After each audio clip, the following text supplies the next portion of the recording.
Hallelujah. Hallelujah. We thank Jesus. We thank God. We exalt the Lord Almighty.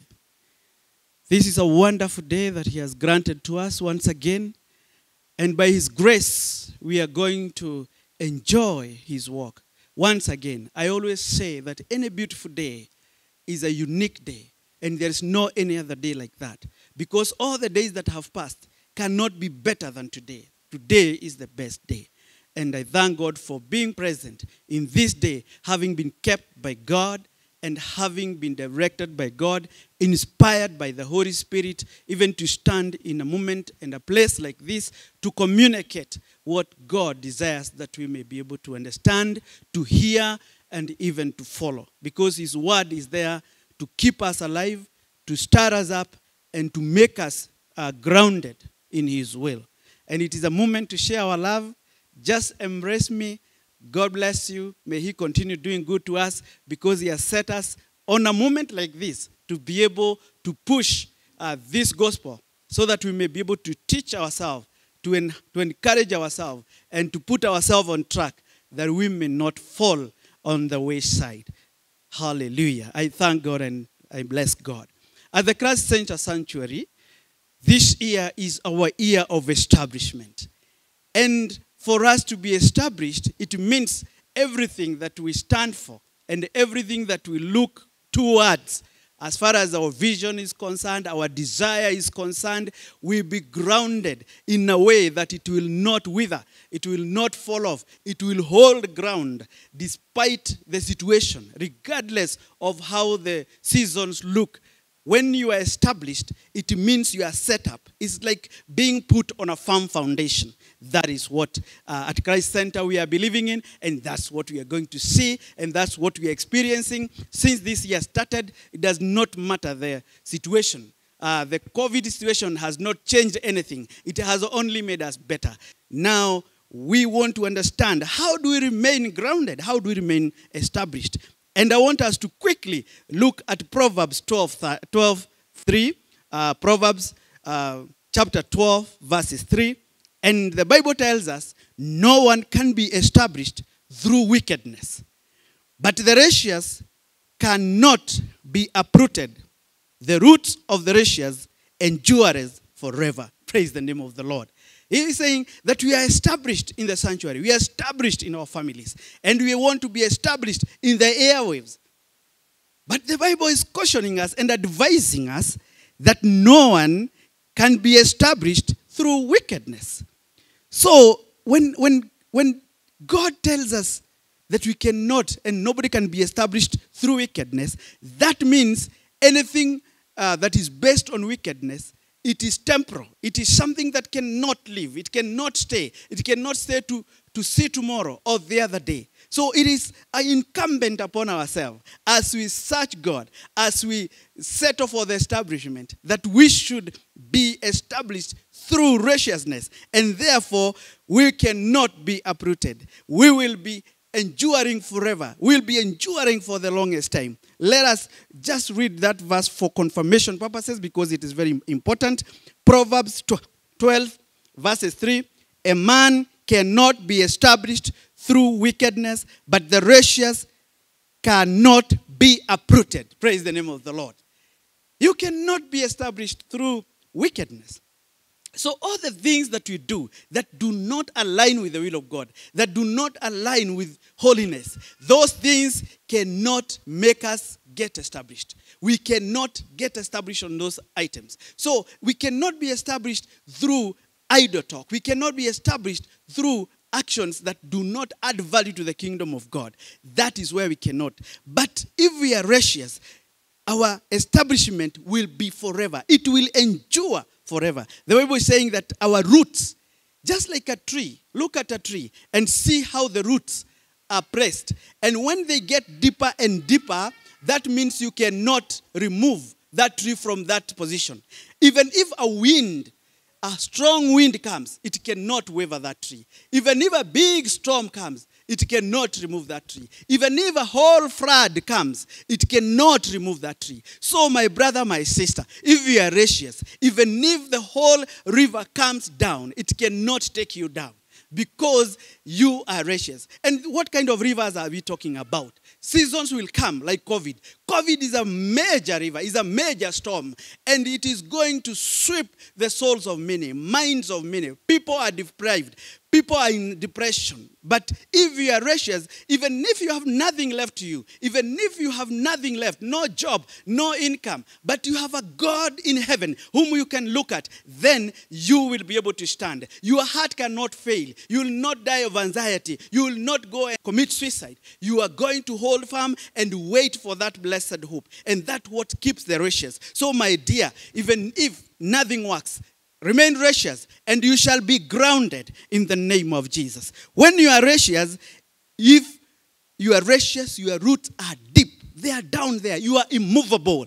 It doesn't matter how many people are opposing you, how many people are talking against you. It doesn't matter how many people are threatening you. You will still have your hope fixed in the Lord. And in that manner, you will not be frustrated. No force of darkness will move you. You cannot be taken away.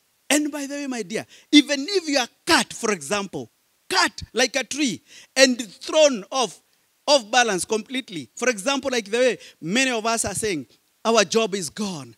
Our business is gone. That is like your tree has been cut. It has been put off. And now it's only the stump. Only you can look and believe and see what was there. That is the stump. That is the part of the root, the tree that has been left. But the roots are down there. The Bible is saying there is still hope. That even if that cutting has happened, it can sprout again. It will sprout again. And because the roots are deep down there, they will still be able to get the feeding from the Lord, the feeding from the Spirit, the inspiration from God, and make what you thought has gone to sprout again with glory and better multiplication and better history, because that has happened. So let us pursue righteousness, because that is what will make a difference in our life. That is what will differentiate us, me and the other person, you and the other person who is not righteous. In Matthew 13:14, the Bible talks about the righteous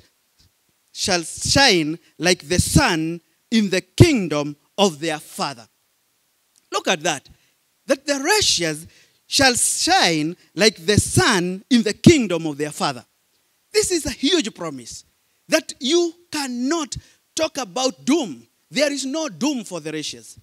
David said that even from when he was young, and now that he's old, he has never seen the children of the righteous going to borrow food, or going hungry, or starving. That is exactly what righteousness can bring to you. So it is my prayer and my desire and my persuasion that you stand and seek righteousness. And what is righteousness? To be pure before God, to be right with God, to be right with God, to be right-wise, doing what is the will of God. And I believe if you search the word of God, my dear, you'll get the perfect desire of God, and that is what you're going to pursue, and that will grant you righteousness. And it comes through prayer. You'll have to seek the will of God. Psalms 5:12, the Bible says, God blesses the righteous, protects them, and he surrounds them with favor, as with shield. So when you decide and you make a commitment to be pure before God, to worship him, because righteousness comes by prayer, sanctification, worshiping the Lord all the time, glorifying him, because a mark of righteousness is to glorify God. When you glorify him all the time, then he starts looking at you with an eye of grace. And when he looks at you like that, then he starts seeing what is right in you. And when he's seeing what is right in you, the Bible says that his eye now turns to you. And when the eye of the Lord turns to you, it is not like the eye of a mother. It is not like the eye of your boss. It is not like the eye of any other person. It is the eye of God. And when the eye of God looks at you, just like anybody who cares for you, when they look at you, they are going to see something. They can even touch and tell you, remove this. This doesn't look good. So even God's eye on you makes you favorable before him. And what does not work for you? If there is an illness on you, he touches and removes it. If he says, because he says you are fearfully and wonderfully made. Before the eyes of God, he should look at you and find you fearful and wonderful and present before his eyes. So whatever is not pleasing him, he's going to take it away. And that makes sure you remain favored. And that's why the Bible says that he protects and surrounds you with favor. With favor as a shield. And what are we saying? That when you are righteous, you have a place in God's presence. God has a place for you. He has space for you. When you are righteous, he has time for you. He can take time and even communicate to you. He can reveal some secrets to you. He can tell you something that other people will never know. He can make you feel that there is a reason to live again tomorrow. When you are righteous and God favors you, God has promises for you. And that's why he's saying in Matthew 13:43, that the righteous shall shine like the sun in the kingdom of their Father. You know, when you imagine a kingdom and you imagine you shining in that kingdom, then it means there's something to look forward to. When all issues of the world are over, everything is gone, you are able to find that righteousness. So let us be careful and watch to be in this precious situation of righteousness before God. God is present in the company of the righteous. He is present in the company of the righteous. The righteous shall flourish and bear fruits in old age. These are promises. And we are saying, if we are righteous, there is promises for us. There are good promises for us. We'll bear fruits in old age. We are going to be in the company of God. When in the company of God, honestly, nothing should make or give you a worry. I bless God because when we seek this righteousness and the kingdom of God, then we shall be established. We shall be established and be like a tree that is immovable. God bless you. Enjoy your evening as you continue to meditate upon that and desire to be righteous before God, and God will do you good. Thank you. God bless you. Let us seek him. In Jesus' name, we believe and trust it is doable. Amen and amen.